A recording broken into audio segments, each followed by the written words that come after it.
नमस्कार दोस्तों, हम लेकर आ चुके हैं आप लोगों के लिए 20 मिनट में 50 शाम की बड़ी खबरें बताएंगे। कैसे दोस्तों, हमास के 41 जो वहां के नागरिक थे वो हो गए गायब। फिर से भड़क सकता है हमला।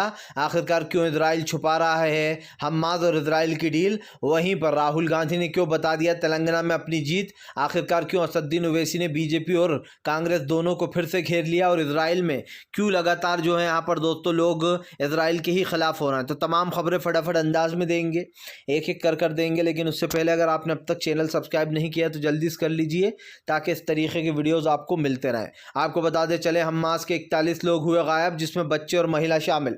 दरअसल आपको बता दें चले हमास से 41 लोग गायब हैं। अब तक इजराइल ने उसका कोई पता नहीं दिया है। आखिरकार इजराइल कह रहा है कि हमारे पास नहीं है। एक तरीके से जब वो 41 लोग किसी के पास नहीं है तो फिर वो बच्चे और महिलाएं गए कहाँ? आपको बता दें लिस्ट से बड़ा खुलासा हुआ है, जहां पर यह आशंका जताई जा रही है कि एक बार फिर से दंगे की आग भड़क सकती है, क्योंकि 41 लोग गायब हैं, जिसमें बच्चे और महिला दोनों ही शामिल हैं। आपको बता दें चले कांग्रेस ने पूरे साउथ में कर दिया बीजेपी का सूपड़ा साफ। अगर तेलंगाना में भी बीजेपी रही सबसे पीछे, जो कि आंकड़े तो यही बता रहे हैं कि वहाँ पर बीजेपी कहीं दिखाई नहीं दे रही तेलंगाना में, इसके चलते पूरे साउथ में हो जाएगी बीजेपी साफ। दरअसल आपको बता दें कर्नाटक पहले ही कांग्रेस ने दोबारा जीत लिया, इससे पहले भी कांग्रेस की ही सरकार थी। अब पूरे साउथ से बीजेपी गायब होने वाली है। ये बीजेपी के लिए एक बड़ा झटका माना जाएगा, क्योंकि 2024 के लोकसभा चुनाव में बीजेपी साउथ में कहीं दिखाई नहीं देगी अगर ऐसा होता है तो। और आंकड़ा यही बताता है कि फिलहाल सीधी टक्कर बीआरएस और कांग्रेस के बीच में है। मनीष सिसोदिया की बेल पर सुप्रीम कोर्ट पर पुनर्विचार याचिका दायर। मनीष सिसोदिया ने की पुनर्विचार की याचिका को दायर। दरअसल आपको बता दें मनीष सिसोदिया की बेल कैंसिल कर दी गई थी, जिसके बाद अब उनकी बेल पर दोबारा अर्जी लगाई गई है कि फिलहाल फिर से एक बार पुनर्विचार किया जाए और मनीष सिसोदिया को बेल दे दी जाए। अब देखना यह होगा कि आखिरकार कोर्ट का फैसला क्या होने वाला है। आपको बता दें चले हमास के सामने पूरी तरीके से फेल हुआ इजराइल। खुल गई वहां की मीडिया और इजराइल की पोल। दरअसल आपको बताते चलें इजराइल की एक महिला ने बाकायदा लव लेटर लिखा है, जो है गाजा वहाँ के लोगों के, हमास के एक लड़ाके के लिए। दरअसल हमास के लड़ाकों ने उन लोगों को काफ़ी अच्छे से रखा। बताया जाता है हमास ने इजरायली लोगों को जिस तरीके से लाया था उसी तरीके से रखा और उनकी काफ़ी सेवा भी की जैसे करते हैं मेहमानों की। यही कारण है जो आपको बताते चलें कि फ़िलहाल इजरायली महिला बंदिका ने करसम कमांडो के नाम एक ख़त लिखा है, जहां पर उन्होंने उनकी जो है यहाँ पर जमकर तारीफ़ की है। यही कारण है जो पश्चिमी मीडिया की पोल खुल गई है और ख़ास करके इजराइल की भी। आपको बताते चले हर कहीं हो रही है कुरैशी की तारीफ़। 41 टनल में फंसे मजदूरों की बचाई थी कुरैशी ने जान। दरअसल आपको बताते चलें जिस मुसलमानों को कोसते रहते हैं ये लोग, और जिन मुसलमानों के ऊपर कमेंट करते हैं दोस्तों अंधभक्त खास करके, उन्हें डूबकर मर जाना चाहिए। क्योंकि आप समझिए दोस्तों अंग्रेज़ों ने भी हाथ खड़ा कर दिया था जो बाहर देश से आए थे इन 41 मजदूरों को बचाने के लिए, उनसे भी नहीं हो पा रहा था। लेकिन आपको बता दें उत्तराखंड के ही एक रहने वाले कुरैशी और उनकी पूरी टीम दोस्तों, उन्होंने किस तरीके से टनल में फंसे लोगों को बचाया, अब उनकी जमकर तारीफ़ हो रही है। सीएम धामी ने भी उनको झुमाकर आशीर्वाद दिया और प्रधानमंत्री मोदी ने भी कहा कि मुसलमान हर जगह आगे। आपको बताते चले कुरैशी की हर कहीं तारीफ हो रही है, क्योंकि उसने टनल में फंसे उन 41 लोगों की जान बचाई है। आपको बताते चले इजराइल की बढ़ सकती हैं मुश्किलें, क्योंकि हमास ने कर दी अंतर्राष्ट्रीय एकजुटता दिवस के अवसर पर इस्लामिक दुनिया से जो है अपील। दरअसल आपको बताते चले अंतर्राष्ट्रीय एकजुटता दिवस पर हमास ने लोगों से अपील की। उन्होंने कहा कि तमाम मुस्लिम देशों को एक साथ आ जाना चाहिए और तमाम मुस्लिम देशों को आज़ाद फ़लस्तीन के लिए रैलियां करनी चाहिए और जो है यहाँ पर ख़ास करके प्रोटेस्ट करना चाहिए। आपको बता दें उन्होंने रैलियां निकालने की मांग की है और कहा है कि फ़िलहाल आज़ाद फ़लस्तीन के लिए इतना तो हम लोग कर ही सकते हैं। आपको बताते चलें अखिलेश यादव ने बीजेपी के ऊपर साधा निशाना। अखिलेश बोले पूरी तरीके से स्वास्थ्य व्यवस्था ख़त्म कर दी गई है, ख़ास करके उत्तर प्रदेश में लोगों की जान पर बन आई है। अखिलेश यादव ने कहा कि यहाँ का जो बजट है वो पूरी तरीके से बर्बाद हो चुका है। जो आपको बता दें दोस्तों दरअसल धीरे धीरे कर बीजेपी हर सेक्टर में एक तरीके से ये कह सकते हैं पंजा मारने का काम कर रही है। आपको बता दूं ऐसे ही रेलवे का जो बजट हुआ करता था वो 1000 करोड़ था, लेकिन बीजेपी ने उसको कम करते करते 500 करोड़ कर दिया। यही कारण है दोस्तों जो आधा बजट हो चुका है। और आजकल ट्रेनें कितनी पलटती हैं, ट्रेनों में कोई सुविधा नज़र नहीं आती है। वैसे ही दोस्तों अस्पतालों में भी यही हो रहा है। वहाँ का बजट में और वहाँ की स्वास्थ्य व्यवस्था में काफ़ी कमी हो रही, जिसको लेकर अखिलेश ने विधानसभा में ज़ोरदार हंगामा किया। अखिलेश ने कहा कि फिलहाल साफ दिखाई दे रहा है जनता की जान की कोई कीमत नहीं है। मरने वालों की संख्या उन्होंने कहा लगातार बढ़ती चली जा रही है और इसी को लेकर उन्होंने जमकर घेरा भी। आपको बता दें चले दोस्तों, फिलहाल पूरी तरीके से हमास जो है वो भारी पड़ रहा है इजराइल के ऊपर। हमास ने अब रख दी है एक और मांग। दरअसल आपको बता दें चले, हमास लगातार अपनी मांगें मनवा रहा है इजराइल से। ये जो सीज़ फायर था वो फाइनली बढ़ चुका है और लोगों को और भी जो लोग वहाँ पर हैं उन्हें छोड़ा जा रहा है। लेकिन आपको बताते चले, हमास और फ़िलिस्तीन की इस जंग में दोस्तों एक नया मोड़ आ गया है, क्योंकि आप बताया जा रहा है कि फ़िलहाल हमास जो है वो जो लोग मिले नहीं हैं उनको लेकर इजराइल से ही सवाल पूछ रहा है कि वो लोग गए कहाँ हैं। आपको बताते चले, बताया ये भी जा रहा है कि अगर ये मामला सुलझता नहीं है तो हो सकता है दोस्तों हमास और इजराइल के बीच में फिर से एक बार युद्ध जैसे हालात बन जाएं, क्योंकि जाहिर सी बात है हमास अपने उन 41 लोगों का पता चाहता है जो लोग गायब चल रहे हैं। आपको बता दें इसमें महिला और बच्चों की संख्या काफ़ी ज़्यादा दिखाई दे रही है, जिसको लेकर हमास ने सवाल पूछ डाला है। प्रधानमंत्री नरेंद्र मोदी के ऊपर जमकर गरजे तेजस्वी यादव। तेजस्वी बोले बीजेपी का सिर्फ एक ही काम है, जातिवाद फैलाना, और हमसे कहते हैं कि हम जातिवादी हैं। दरअसल आपको बता दें चले, पूरा मामला कैलेंडर को लेकर है। नीतीश ने 2024 का कैलेंडर जारी किया तो बीजेपी ने आरोप लगा दिया कि इन्होंने रक्षाबंधन की छुट्टी तो हटा दी और ईद की छुट्टियां बढ़ा दी, 3 दिन की कर दी। जबकि आपको बताते चले, नीतीश कुमार ने हर त्यौहार की छुट्टियां दोस्तों ऐसे ही रखी हैं, चाहे होली हो ईद हो, लेकिन हाँ ईद की 3 दिन की रखी है। इसको लेकर बवाल खड़ा कर दिया गया, जिसके बाद तेजस्वी ने कुछ ऐसा कहा कि तालियां बजने लगी। तेजस्वी ने कहा कि मेरी पत्नी जो है वो ईसाई धर्म से है, अगर मैं जातिवादी होता तो मैं जो है यहाँ पर ईसाई धर्म में शादी क्यों करता। जिसके बाद आपको बताते चले, उन्होंने कहा कि इन लोगों का तो काम ही ये है जातिवाद और अंधविश्वास फैलाना।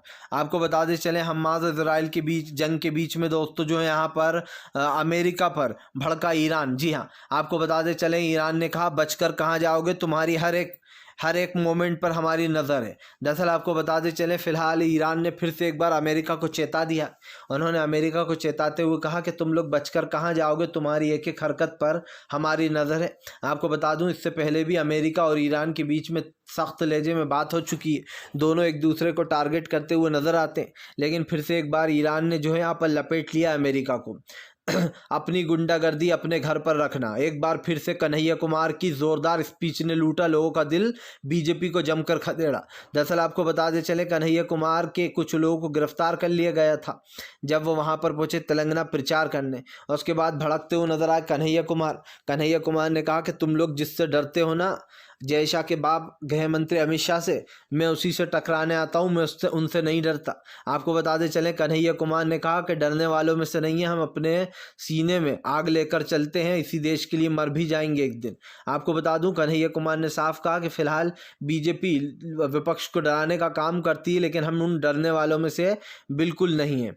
आपको बताते चले, फिलहाल इस वक्त जो है यहाँ पर इजराइल और हमास की जंग के बीच में तुर्की ने लिया बड़ा एक्शन। जी है, तुर्की कर सकता है दोस्तों अब खुलेआम हमास की मदद। दरअसल आपको बताते चले, फिलहाल तुर्की लगातार ये कह रहा है कि वो गाज़ा पट्टी को फिर से बसाएगा।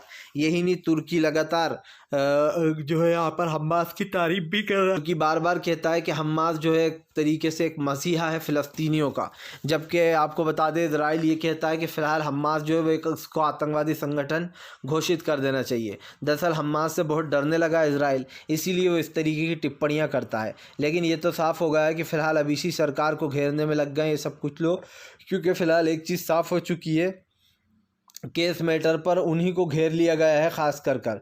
आपको बताते चले दोस्तों, फिलहाल भारतीय जनता पार्टी के ऊपर जमकर गरजे राहुल गांधी। राहुल बोले फिलहाल देश में गरीबी, बेरोजगारी, महंगाई का माहौल है, लेकिन प्रधानमंत्री नरेंद्र मोदी सिर्फ अडानी और अंबानी के लिए काम करते हैं। उन्होंने कहा कि फिलहाल यहाँ पर हमारी ही सरकार आ रही है, तेलंगाना से लेकर तो राजस्थान, मध्य प्रदेश, तमाम जगह पर दोस्तों कांग्रेस का डंका बजा है।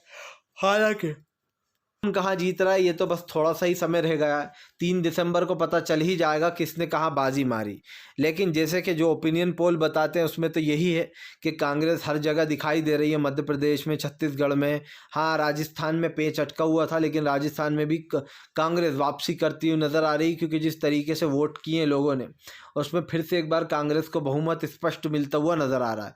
और अगर दोस्तों अशोक गहलोत की आंधी आई तो ये समझ लीजिएगा कि बीजेपी के परखच छोड़ने तय हैं। आपको बताते चलें फिलहाल इजराइल हमास की जंग के बीच में जो है यहाँ पर दोस्तों वाइट हाउस के बाहर ज़ोरदार हो रहा है हंगामे। लोगों ने सीज़ फायर को पूरी तरीके से लागू करने की बात कही। उन्होंने कहा हमास और इजराइल की जंग रुकवा कर सीज़ फायर को जो है एक तरीके से दोस्तों एक मोटिव बना लेना चाहिए कि अब कोई लड़ाई नहीं होगी हमास और इजराइल के बीच में। खास कर आपको बता दें जो बाइडन पर काफ़ी प्रेशर है, तमाम विपक्ष के नेता हों या फिर दोस्तों आपको बता दें विपक्ष के लोग जो बाइडन को घेरने में लगे हुए हैं। उन्होंने जो बाइडन की कई बातें ऐसी हैं जो बताई हैं, इससे साफ दिखाई देता है कि फ़िलहाल विपक्ष आने वाले समय में खास कर जो वहाँ का विपक्ष अमेरिका का दोस्तों बाइडन के खिलाफ मोर्चा खोल चुका है और इन मुद्दों को वो उठाएगा। आपको बताते चले प्रधानमंत्री नरेंद्र मोदी के ऊपर जमकर गरजते हुए नजर आए जो है यहाँ पर नीतीश ने कहा कि केंद्र सरकार जानबूझकर जातीय जनगणना नहीं करा रही।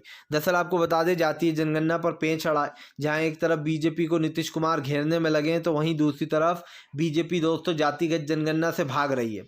नीतीश कुमार ने साफ कहा कि हम ही पहले ऐसे राज्य के लोग हैं जिन लोगों ने जातिगत जनगणना कराई अपने पैसों से।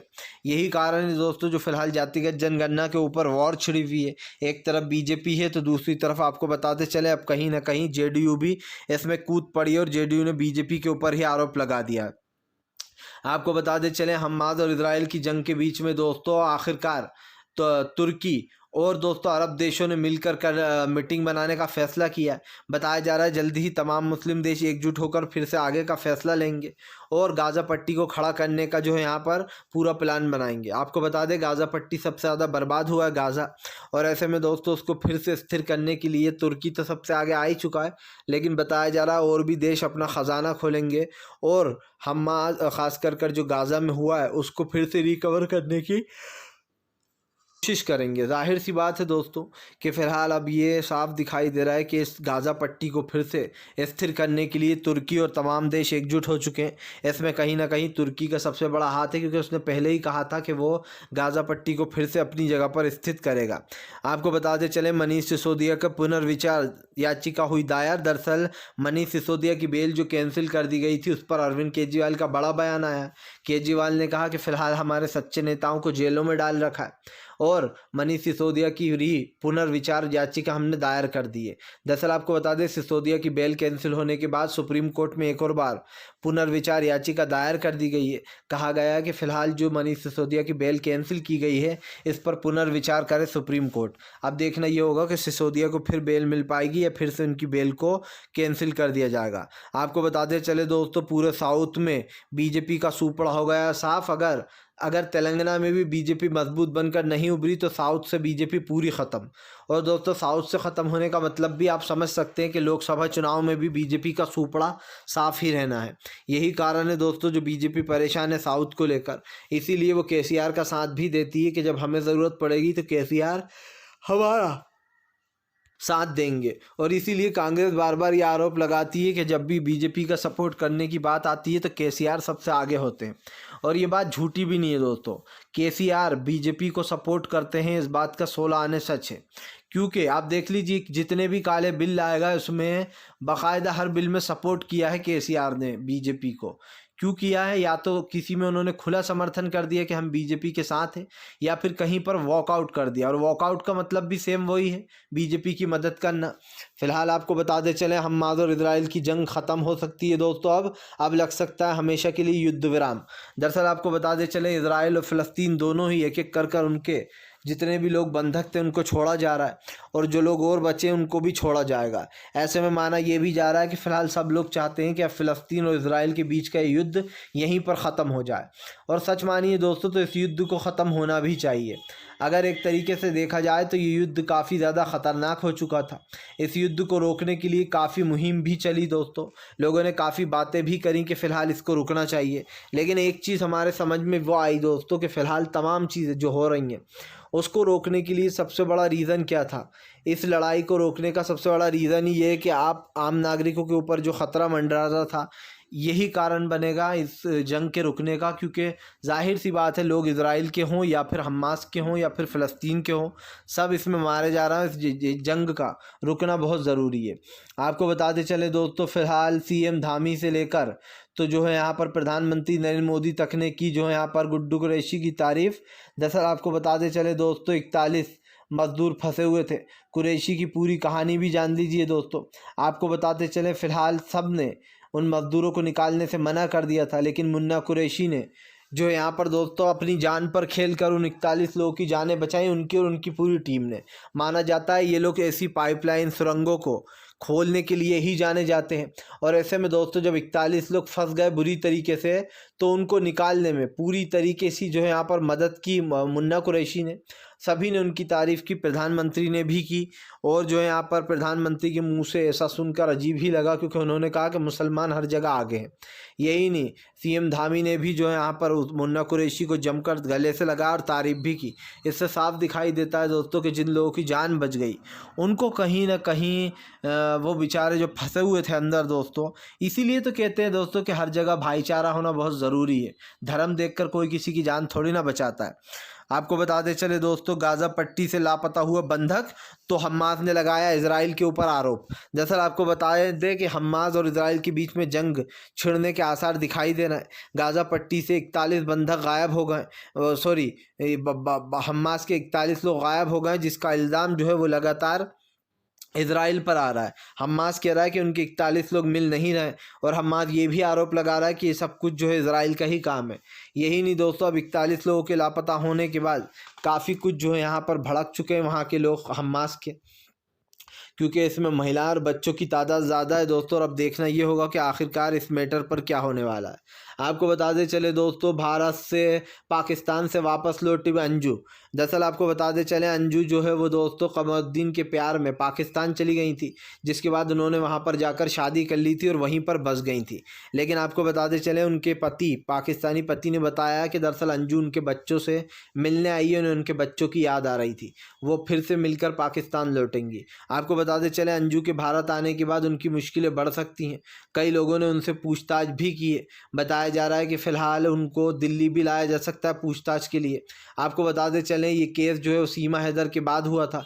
इधर पाकिस्तान से सीमा हैदर आई थी, तो इधर इंडिया से अंजुम वहाँ जा चली गई थी और उन्होंने वहाँ से पाकिस्तान के एक व्यक्ति से शादी कर ली थी। अब देखना ये होगा कि फ़िलहाल ये मैटर और उलझता है या सुलझ जाता है।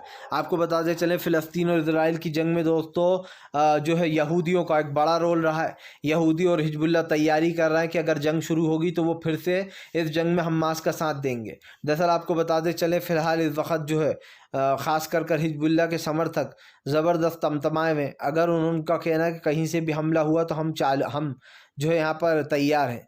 दरअसल आपको बताते चलें, अभी भी कुछ लोगों को डर है, ख़ास करके हमास और इजराइल दोनों को ही, कि ये लोग कहीं धोखे से हमले ना कर दें, जिसको लेकर ये चेतावनी दी गई है। और हिजबुल्लाह ने पहले से तैयारियां कर रख ली हैं कि अगर ऐसा कुछ होता भी है तो फ़िलहाल इसको रोकने के लिए हम पूरे सक्षम हैं। आपको बता दें, ये मामला वैसे भी बहुत आगे बढ़ा था और हिजबुल्लाह और इन दोनों की लड़ाई में आम जनता की बहुत जानें गई थी। आपको बताता चलूँ दोस्तों, फ़िलहाल प्रधानमंत्री नरेंद्र मोदी के ऊपर जमकर गरजते हुए नजर आए खरगे ने कहा, देश में नफ़रत की राजनीति नहीं बल्कि अब राहुल की मोहब्बत की दुकान खुलेगी। दरअसल आपको बता दें, राहुल गांधी की जमकर तारीफ़ की मल्लिकार्जुन खरगे ने। उन्होंने कहा कि फ़िलहाल अब इस देश को राहुल गांधी जैसा नेता चाहिए जो देश को संभाल सके। दोस्तों यही नहीं, उन्होंने राहुल गांधी की तारीफ़ करते हुए कहा कि राहुल गांधी इस देश के सबसे अच्छे नेता हैं जो जनता के बारे में सोचते हैं और सिर्फ प्यार मोहब्बत की बातें करते हैं, वो कभी भी नफ़रत फैलाने का काम नहीं करते। यही जो है बात दोस्तों, जो राहुल गांधी की जमकर तारीफ़ हो रही हैं। आपको बताते चले दोस्तों, फ़िलहाल एक तरफ से बीजेपी को लगी बड़ा झटका। जी हाँ, आपको बताते चले, जातिवाद को लेकर घिर गई बीजेपी। आपको बताते चलूँ, तेलंगाना से लेकर तो तमाम राज्यों में बीजेपी के ख़िलाफ़ रहे मुस्लिम वोटर वैसे भी बीजेपी को ज़्यादा वोट नहीं देते हैं, लेकिन जब से बीजेपी ने हिंदुत्व फैलाना शुरू किया उसके बाद से तो मुस्लिम बीजेपी से लगभग कट ही गए। अभी भी हालांकि कुछ मुस्लिम हैं जो बीजेपी को वोट देते हैं, लेकिन वो महज 2% होंगे।